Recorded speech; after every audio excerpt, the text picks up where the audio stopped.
हर किसी के गोल में, हर किसी के प्रॉफिट में ये चीज़ अप्लाई होता है। आप रास्ता बनाने के चक्कर में कहीं ना कहीं उस एक ही जगह पे फंस के रह जाते हो, जिसके कारण एक वर्क लूप बन जाता है। हम जब अपनी वीकनेसेस के ऊपर फोकस नहीं करते, कहीं ना कहीं हम भी प्रोडक्टिव बनने से बच जाते हैं। हे गाइस, कैसे हो आप सब? Welcome you to the last episode of this success series. इस सक्सेस सीरीज में हमने काफ़ी कुछ डिस्कशन किया है। तो आज जो हम डिस्कशन करने वाले हैं वो इंटरेस्टिंग से ज़्यादा इंपॉर्टेंट होने वाली है।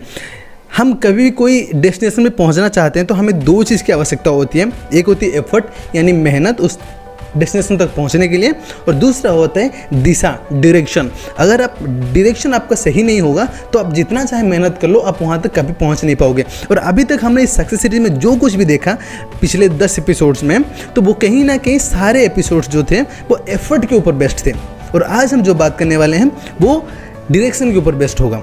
नॉर्मली हम जब कभी भी एक गोल फिक्स करते हैं तो हम क्या करते हैं इस दैट हम एक गोल फिक्स कर लेते हैं, अपने दिमाग में सोच लेते हैं कि मुझे वहाँ तक पहुँचना है। उसके बाद हम एफर्ट पे पूरा फोकस डाल देते हैं। बाद में हम पीछे मुड़ के ये नहीं देखते कि मैं कहाँ तक पहुँचा, मेरी जर्नी कैसे रही है। So that is what today will talk about. Today will talk about the review, the recheck, the revision. ठीक है, आपके हिसाब से जो सही लग रहा है आप उसको उसमें बिठा दो, पर हम क्या करेंगे, हम उस चीज़ को रिव्यू करके देखेंगे कि कहाँ तक मैं पहुँचा, मेरी डायरेक्शन सही है या नहीं, what are my strength, what are my weaknesses and all that. Man versus Wild की एक सीरीज़ में बेयर ग्रिल्स ने कहा था कि जब कभी भी आप एक जंगल में फंस जाते हो, एक बहुत घने जंगल में फंस जाते हो, तो वहाँ पे आपको क्या करना चाहिए इस दैट एक रस्सी लेना चाहिए। अगर आपके पास रस्सी हो तो उसको आपको कमर में लपेट देना चाहिए। लपेटने के बाद उसको पीछे छोड़ देना चाहिए। पीछे छोड़ने का मतलब ये होता है कि आप जब कभी भी एक डायरेक्शन फॉलो करके जा रहे हो कि मुझे उस दिशा फॉलो करना है, उस दिशा में जाना है, तो कहीं ना कहीं जंगल की उस वीरान रास्तों में से आप रास्ता बनाने के चक्कर में कहीं ना कहीं उस एक ही जगह पे फंस के रह जाते हो, जिसके कारण एक वर्क लूप बन जाता है। वर्क लूप का मतलब ये होता है कि अब जिस जगह पे काम करना स्टार्ट करते हो, वापस आके उसी जगह पे पहुंच जाते हो। आपकी जो पूरी मेहनत होती है वो पूरा का पूरा बर्बाद हो जाती है। This is happen just because of the direction. आप डायरेक्शन भटक जाते हो। आप सीधा जाने के बजाय, एक दिशा पकड़ने के बजाय आप एक लूप में चलते रहते हो। And that is why he said कि आपको एक रस्सी अपने कमर पे लपेट लेनी चाहिए और उसको पीछे छोड़ देना चाहिए। बार बार आपको पीछे घूम के देखना चाहिए कि वो रस्सी स्ट्रेट जा रही है या फिर वो रस्सी मुड़ रही है। अगर रस्सी मुड़ रही होगी तो कहीं ना कहीं आप एक जगह पे फंस रहे हो। तो ये बहुत ज़्यादा इंपॉर्टेंट हो जाता है आपके लिए कि एक डायरेक्शन पकड़ के चलना है आपको। इसीलिए बार बार आप अपने काम जो कर रहे हो पीछे मुड़ के आपको देखना चाहिए कि मैं एक्चुअली सही डायरेक्शन में आ रहा हूँ या फिर मैं कहीं रास्ता भटक गया हूँ। एक चीज़ में मैं घूमते ही रह रहा हूँ, एक लूप में मैं फंस गया हूँ। तो हाल ही में रितेश अग्रवाल जी ने एक इंटरव्यू में कहा था कि जब समंदर में जुआर आता है तो फिशरमैन क्या करता है इस दैट वो अपनी जाल को सीता है। जो नॉट्स खुले होते हैं उस जाल में या फिर जहाँ पे वो जाल टूटा हुआ होता है उस जगह को वो टाइटन करता है, वो सीता है उस जगह को। क्यों? एक फिशरमैन के लिए अपनी जो जाल है वो एक एसेट की तरह होता है। अगर वो अपनी एसेट को सही तरीके से नहीं रखेगा, उसकी वीकनेसेस को ठीक नहीं करेगा, तो कहीं ना कहीं वो प्रोडक्टिव नहीं बन पाएगा, वो मछली अच्छे से पकड़ नहीं पाएगा। And that's what happens with us as well, कि हम जब अपनी ऊपर फोकस नहीं करते, हम जब अपनी वीकनेसेस के ऊपर फोकस नहीं करते, कहीं ना कहीं हम भी प्रोडक्टिव बनने से बच जाते हैं। हम भी अच्छी आउटपुट नहीं दे पाते खुद को। तो इसीलिए आपको अपनी वीकनेसेस पे ध्यान देना बहुत ज़रूरी हो जाता है। और आपको अपनी वीकनेसेस पे ध्यान देने के लिए थोड़ा सा टाइम निकालना ही चाहिए। और आप अपनी प्लान ही ऐसे बनाओ कि आप कहीं ना कहीं जाके थोड़ा सा रुक के अब पीछे मुड़ के देखोगे कहीं ना कहीं मैं डायरेक्शन तो सही फॉलो कर रहा हूँ, मेरी वीकनेसेस क्या क्या रह रही हैं, मेरी स्ट्रेंथ क्या क्या रह रही हैं। अगर कोई वीकनेस रह रहा है तो उसको आप स्ट्रॉन्ग करने में उसमें इन्वेस्ट करो। क्या आप अगर पढ़ाई कर रहे हो तो अब कौन सी चीज़ में बहुत अच्छे हो, कौन सी चीज़ में आप अच्छे नहीं हो, क्या चीज़ बहुत जल्दी याद हो जा रही है, क्या चीज़ याद नहीं हो पा रही, तो उसके ऊपर आपको ध्यान देना होगा। पहले मुझे लगता था यूट्यूब में कंटेंट सबसे ज़्यादा महत्व रखता है। अब चाहे जितना अच्छा एसईओ कर लो, जितना अच्छा कीवर्ड रिसर्च कर लो, जितना अच्छा आप थंबनेल डालो, वीडियोस पे व्यू नहीं आएंगे जब तक आप अपने कंटेंट पे ध्यान नहीं देते। आपकी कंटेंट उतना अच्छा होना चाहिए। पर हाल ही में जब मैं एक विवेक बिंद्रा जी की पॉडकास्ट देखा तो वहाँ पे उन्होंने कहा कि कंटेंट किंगडम है, कंटेंट किंग नहीं है, और वो कंटेंट के पीछे कभी नहीं जाते। तो मुझे ये चीज़ देख के बहुत सरप्राइज हुआ कि हम हमेशा कंटेंट के पीछे ही जाते हैं। अगर कोई चीज़ मुझे अच्छा लगता है तो मैं हमेशा ट्राई करता हूँ कि उस चीज़ को डिलीवर करना। पर विवेक बिंद्रा जी की थोड़ी सी अलग है। वो कहते हैं कंटेंट इज़ किंगडम।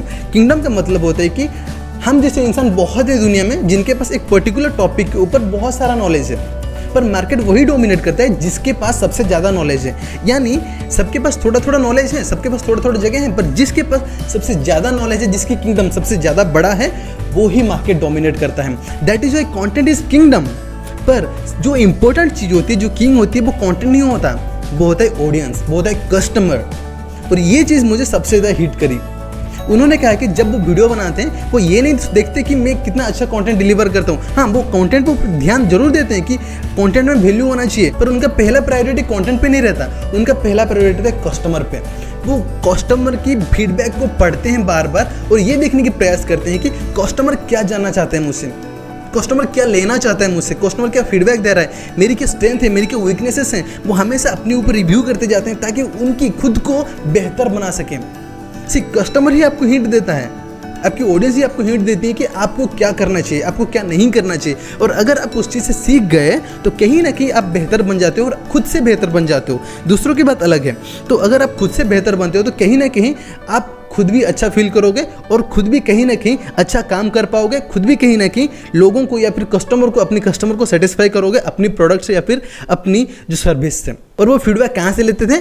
यूट्यूब की कमेंट बॉक्स से फीडबैक लेते थे। वहाँ पे बहुत लोग कमेंट करते थे और वहाँ से वो देखते थे कि लोग क्या पसंद कर रहे हैं और क्या नहीं पसंद कर रहे हैं। और इसीलिए ही आपको भी आपके काम पे रिव्यू करना होगा। अब अगर आप पढ़ रहे हैं, अगर आप वीडियो बना रहे हैं, आप कुछ भी कर रहे हो, तो वहाँ पे आपको देखना होगा कि क्या मेरे लिए अच्छा काम कर रही है, क्या मेरे लिए अच्छा काम नहीं कर रही है। And according to that you have to decide कि किस पे ज़्यादा फोकस करना चाहिए, किस पे नहीं फोकस करना चाहिए। अल्बर्टो परेटो करके एक इंसान थे, ब्रिटिश इंसान, जिन्होंने एक बार एक मैगजीन पढ़ रहे थे और सडनली उनके दिमाग में और सडनली उनको एक शॉकिंग फैक्ट पता चला कि ब्रिटिश यानी इंग्लैंड की जो 80% इकोनॉमी है वो 20% सक्सेसफुल पीपल कंट्रीब्यूट करते हैं। 20% successful people 80% of the economy of United kingdom को कंट्रीब्यूट कर रहे हैं। फिर उन्होंने इस चीज़ के ऊपर रिसर्च करना चालू किया। फिर उनको पता चला कि दुनिया में हर कंट्री में ये सेम चीज़ हैपन हो रहा है। हाँ, किसी किसी कंट्री में थोड़ा बहुत ऊपर नीचे होता है, पर कहीं ना कहीं इस 80 और 20 के आसपास ही होता है। तो उन्होंने उसके ऊपर एक किताब लिखा और वो प्रूव करके दिखाया कि नॉट ओनली इन इकोनॉमी, हर किसी के गोल में, हर किसी के प्रॉफिट में ये चीज़ अप्लाई होता है। यानी कि अगर आप कोई काम कर रहे हो तो आपकी 20% काम ही 80% रिजल्ट देती हैं। आपकी 20% इन्वेस्टमेंट ही 80% आपको प्रॉफिट बनती है। एंड दैट इज़ हाउ, अगर आप अपनी 20% चीज़ों में ध्यान दोगे तो कहीं ना कहीं आपको 80% तक रिजल्ट मिल जाएंगी। तो 20% चीज़ों में ध्यान कैसे दोगे आप? आपको रिव्यू करना पड़ेगा, आपको रिसर्च करना पड़ेगा खुद के ऊपर कि अभी तक मैं जो सब चीज़ किया हूँ उस सब चीज़ों में कौन से ऐसे 20% काम हैं जिन 20% काम की मदद से मुझे 80% तक रिजल्ट मिले। और आपको बस उसी 20% चीज़ों पे ध्यान देना होगा और उसी 20% चीज़ें ही आपको सक्सेस ला के देंगी। सो इसीलिए it's more important to review yourself again and again, repeatedly, continuously, बार बार बारंबार, so that you could understand your strength, weaknesses। आपको ये भी पता चले कि आप सही डायरेक्शन में जा रहे हो या नहीं, आपको ये भी पता चले कि कस्टमर आपसे क्या चाहते हैं और आपको ये भी पता चले कि आपकी कौन सी काम आपको प्रोडक्टिव बना रही हैं। कहीं ना कहीं वीडियो में बहुत ज़्यादा कंटेंट छुपा हुआ है। अगर आप सही से इसको एनालाइज कर पाते हो, कि सही से इसको रिलेट कर पाते हो अपनी लाइफ से, अपनी गोल से, तो कहीं ना कहीं आपको बहुत कुछ सीखने मिल जाएंगे। So thanks for watching, because आपने इस वीडियो को आखिर तक देखा। एंड अगर आपको वीडियो पसंद आए तो हिट द लाइक बटन। अगर आप मुझे कुछ कहना चाहते हैं, अगर आप मुझे चाहते हैं कि मैं किसी अलग टॉपिक के ऊपर वीडियो बनाऊं, तो ज़रूर उस पर कमेंट करके बताएं। और एट दी एंड, अगर आप मेरी वीडियोस मिस नहीं करना चाहते तो सब्सक्राइब करें और सब्सक्राइब के साथ साथ बेल आइकन पर भी क्लिक कर दें ताकि मेरी वीडियो की नोटिफिकेशन आप तक पहुंच जाएगी। रिमेंबर, ये सीरीज़ खत्म हुआ है पर हमारी जर्नी नहीं, हम आगे भी कंटिन्यू रखेंगे। हम आगे भी किसी एक सीरीज़ के ऊपर बात करेंगे जो आपको प्रोडक्टिव बनाने में या फिर आपकी कुछ मदद करने में आपकी सहायक होगी। सो थैंक्स फॉर वॉचिंग, मिलते हैं अगले वीडियो में। तब तक के लिए take care and bye bye.